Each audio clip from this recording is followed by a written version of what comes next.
250-300 টাকা না?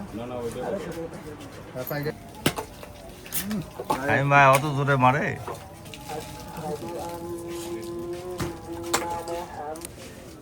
এই দাও করে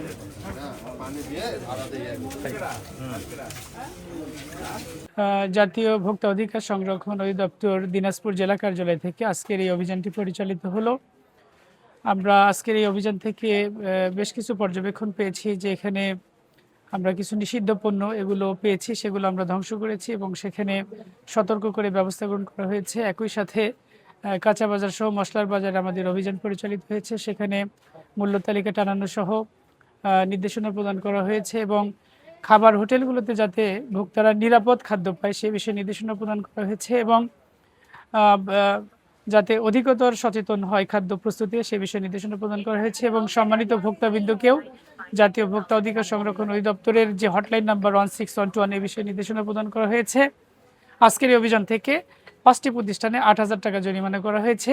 আমাদের অভিযান অব্যাহত থাকবে। সম্মানিত ভোক্তাবৃন্দ, আপনারা পণ্য ক্রয় করে প্রতারিত হলে অভিযোগ করুন জাতীয় ভোক্তা অধিকার সংরক্ষণ অধিদপ্তরের হটলাইন নাম্বার 16121।